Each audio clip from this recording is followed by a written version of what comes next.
सदगुरु जोगी पीर धाम से समझेंगे कि कृष्ण जी से हम किस किस भाव से प्यार कर सकते हैं, उनसे जुड़ सकते हैं। तो पहला तो होता है दास भाव, कि वो हमारे मालिक हैं, जो हमारे गुरु हैं और हम उनके दास हैं, उनके गुलाम हैं, वो हमारे स्वामी हैं।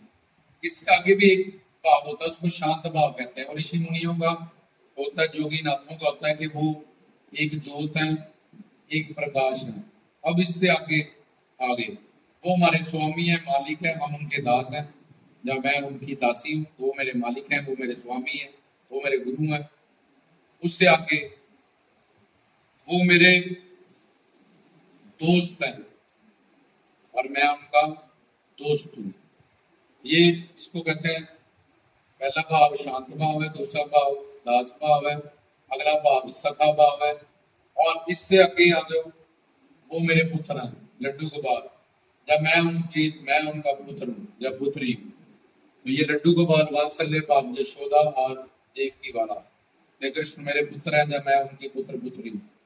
और आगे आ जाओ, आगे मधुर भाव, इसमें दो होते हैं, वो मेरे पति हैं, मैं उनकी पत्नी हूँ। मैं उनकी पत्नी हूँ, वो मेरे पति हैं। जैसे द्वारका में उनकी 16,108 बीवी हैं। तो ये मधुर भाव में पहले पत्नी भाव आता है, कि वो मेरे पति हैं, मैं उनकी पत्नी हूँ। जब मैं पत्नी हूँ, वो मेरे पति है। उससे भी आगे प्रीतमा भाव, वो मेरे प्रीतम है, मैं उनकी प्रियसी हूँ। अब इन सब भावों के अपने अपने रेगुलेशंस, रूल रेगुलेशंस होते हैं, उसके हिसाब से होता है। जैसे कोई वात्सल्य भाव वाला कृष्ण को अपना पुत्र मानने वाला, अब उसको अपना पति नहीं मान सकता, अपना प्रीतम नहीं मान सकता। कोई किसी का पुत्र उसका पति नहीं हो सकता, प्रीतम नहीं हो सकता। तो कौन सा संस्कार, तुम्हारे जो भी संस्कार रहेंगे, उसके हिसाब से तुम्हारा भाव बनेगा कृष्ण जी के प्रति, और उसी में वो तुम्हारा कल्याण कर देंगे। और इन भाव से जैसे जैसे हम आगे बढ़ते जाएंगे, वैसे वैसे हमें प्रेम शक्ति बढ़ती जाएगी और ऐश्वर्य शक्ति कम होती जाएगी। भगवान अपने आप को योग माया में रखे, अपने आप पे और जीवों पे मोहनी योग माया के अंदर सारी शक्तियां काम करती हैं। तो अपने आप को भी उन जीवों के लिए मोहित कर लेता है कि मैं इसका दोस्त बन जाऊं, मैं इसका पुत्र बन जाऊं, मैं इसका पति बन जाऊं, मैं इसका प्रीतम बन जाऊं। और जीव की तो शक्ति क्या है भगवान के आगे, तो वो तो उनके उनका नाम ही कृष्ण है। जहाँ ऊपर से वो जीव माया गुण माया के अधीन है और कृष्ण भगवान जोग माया में। तो इसलिए ये अलग अलग भाव है। जैसे जैसे भाव तुम्हारा आगे बढ़ता जाएगा, वैसे वैसे उनका प्रेम और उनकी करीबी और तुम्हारा शिष्टाचार बदलता जाएगा। जो प्रीतमा भाव वाला है, उसको ये छूट है कि वो कभी भी किसी भाव को चेंज कर सकता है। वो जब मर्जी किसी भाव में भी कुछ भी कृष्ण जी को बनाए, फिर अपने प्रीतमा भाव में चला जाए। लेकिन बाकी भावों का शिष्टाचार होता है, क्योंकि भगवान कहता है कि यार तू संसार में, तू संसारी है और संसारी लोगों को तू देखती है, पति को, भाई को, बच्चों को, वहां अट्रैक्ट होती है, प्यार करती है। और मैं अगम अगोचर लौकिक हूँ, तेरी मन बुद्धि इंद्रियों से परे हूँ। और एक तो फैमिली, तुझे एक पति भी चाहिए, एक बच्चा भी चाहिए, ये भी चाहिए, वो भी चाहिए। इसलिए तू 83 लाख में घूमती जा रही है।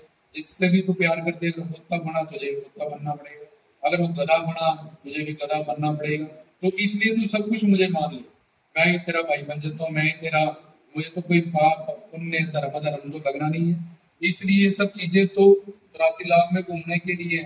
तो भगवान ने सारे भाव अपने लिए कृष्ण जी ने खोल दिए कि किसी भी भाव से तुम मुझे चाहो, मेरे साथ जुड़ो और अपना कल्याण करो। तो ये पाप पुण्य या धर्म धर्म की भाषा, जो मुझसे नहीं जुड़ता, मुझे नहीं मानता, जब मुझे नहीं चाहता, उसके लिए। जब तुम मुझे चाहने लगी हो, तुम्हारे लिए सारी जो फार्मूला है ये फिट नहीं होता। तो उनके लिए शांत भाव, फिर दास भाव, फिर सखा भाव, फिर वात्सल्य भाव, फिर मधुर्ज में पत्नी भाव और फिर प्रीतमा भाव। ये सबसे बड़ा भाव है, इससे बड़ा कोई भाव नहीं है। आत्मा की सबसे बड़ी जो प्रोग्रेस है वो है मधुर्ज भाव। इसको गोपी प्रेम कहते हैं। ये बुल्ले शाह में जब प्रकट हुआ था, तो उसने अपने मुर्शिद के लिए गोपी प्रेम प्रकट हो गया। चूड़ियां पहन ली, हम देखते हैं श्रृंगार कर लेते हैं, घुंघरू पहन लेते हैं, भोलेनाथ जब रास में गए तो गोपियों ने रोका भी, किसी मेल की यहाँ पे एंट्री नहीं है। तो उनके पास शक्ति थी, वो फटाफट उन्होंने नारी शरीर धारण कर लिया, वो गोपीश्वर बन गए। और पार्वती वहां पहले गई, वो हंसने लगी कि बड़ा मर्द बनते थे, आज आया पता चला क्या ऐसा बताओ है। तो पर उनके पास तो शक्ति थी, उन्होंने फटाफट नारी शरीर को धारण किया और गोपीश्वर रूप को धारण किया और रस में वो चले गए। अब जो ऑटोमेटिकली नारी शरीर पाना एक बहुत बड़ा वरदान है हमारे शरीर में। हमारे देश में नारी की पूजा होती है, दुर्गा के रूप में, काली के रूप में। और शास्त्र में कहता है जिस घर में नारी ना हो, माँ ना हो या बहन ना हो, शमशान घाट है, इससे ज्यादा कुछ नहीं है। इसलिए हिंदुस्तान में भगवान को विष्णु स्वरूप, नारायण स्वरूप, कृष्ण राम स्वरूप भी दर्शाया जाता है, और स्तरायन स्वरूप, दुर्गा स्वरूप, चंडी स्वरूप, माँ स्वरूप भी दुर्गा स्वरूप दर्शाया जाता है। क्योंकि जो आत्मा ही स्त्री लिंग है, सबके अंदर आत्मा है, चाहे वो नर है और चाहे वो नारी है। और नर उत्तम पुरुषोत्तम कौन है? कृष्ण भगवान। अगर उनका तुम्हें हम मधुर भाव का प्रेम पाना है, प्रेम की सबसे बड़ी परिकाष्ठा को छूना है और परम सर्व सीमा तक जाना है, तो तुम्हें तुम्हारे पास नारी शरीर होना चाहिए। और जिनके पास है वो तो किस्मत वाले, क्योंकि उनको तो मधुर भाव का प्रेम पाना है, कृष्ण जी से उनका बड़ा बड़ा काम है। और बाकियों को मन से, फिर अगर जो गोपाल हैं उनके, जैसे आमर खुसरो थे, उन्होंने निजामुद्दीन औलिया को अपना पति बना लिया और वो घूंघट ओढ़ के रखने लगे, चूड़ियां पहनने लगे और घुंघरू पहनने लगे। वैसे ही छाप तिलक सब छीनी, मुझसे नैना मिलाई के, मोहे सुहागन कीनी। देखो उनमें गोपी प्रेम प्रकट हो गया। पर वो नर शरीर में है, लेकिन अगर वो नारी शरीर में होते तो उनका काम बड़े बनाया होता। नर नारी, नर के पास इतनी शक्ति नहीं है कि वो अपने शरीर को भोलेनाथ की तरह बदल ले और नारी बन जाए। तो उसको मन से अपना वो भाव बनाना पड़ेगा और अपने आत्मा स्वरूप स्त्री लिंग खुद को समझ गए कि मैं आत्मा और मेरा नरोत्तम पुरुषोत्तम मेरे कृष्ण। तो इस तरह से मन भाव से उसको मधुर भाव का प्रेम मिलता है। जब अगली बार उसको फिर से नारी शरीर मिल जाएगा मधुर, पर ये प्रेम की प्रतिकाष्ठा है और परम चरम सीमा है, जब आत्मा को दो चीजें चाहिए, एक तो सेवा और दूसरा प्रेम। जब तक वो ये नहीं पालेगी तब तक वो तृप्त होने वाली नहीं है। चाहे उसको तुम कुछ भी संसार का दो, चाहे तुम उसको आध्यात्मिक मोक्ष दे दो, मुक्ति दे दो, तब भी वो फिर जन्म लेगी, धरती पे आएगी मुक्त होने के बाद भी, क्योंकि उसको प्रेम चाहिए कृष्ण जी का, अपने परम पुरुष का, अपने नरपोतम का। इसलिए शास्त्र कहते हैं कि दुनिया में सारी स्त्री लिंग है, सिर्फ एक ही है पुलिंग। जब एक ही है वो है कृष्ण, बाकी सब ऋषि मुनि साधु संत महात्मा लोग सब स्त्रीलिंग है, तो सबके अंदर आत्मा है। और इसलिए नारी शरीर मिलना एक वरदान होता है। और उसके बाद ऐसे कोई रसिक संत कृष्ण जी का प्यार मिल जाए, ये आत्मा की सबसे बड़ा सक्सेस और प्रोग्रेस मानी जाती है। और प्रीतम भाव में कोई रूप नहीं होता, दोनों का प्रेम में एक रूप हो जाता है, ऐश्वर्य शक्ति का लय हो जाता है और भगवान अपनी भगवता फैला देता है और प्रेमी भूल जाता है कि ये भगवान है, और भगवान भी भूल जाता है कि ये मेरा प्रेमी है। वो दोनों एक रूप हो जाते हैं, तब रास शुरू होता है, तब हम प्रेम की प्रतिकाष्ठा को छूते हैं। जैसे कोई जज है, अगर माँ देखेगी मेरा बेटा जज है, उसको वहां कोई सुख नहीं मिला, ठीक है जज है, और वो जब घर आएगा उसके पास बैठेगा, उससे बात करेगी, जाओ किराने की दुकान से ये लेके आओ। जब बीवी उस जज से जब घर आएगा उससे उसके पास बैठेगी, बात करेगी, उसको कहेगी कि यहाँ लेके चलो, तब उसको जज होने का वहां ठीक है, जज है ठीक है, लेकिन उसको जो आनंद है वो तब आएगा जब वो जज की पोस्ट को छोड़ के नॉर्मल उसका हस्बैंड बन जाएगा। तो ऐसे ही कृष्ण गुरु स्वरूप हमें उस भाव से जिससे जुड़े हैं, हमें प्रेम दान करते हैं, जिससे हमारा कल्याण हो जाता है।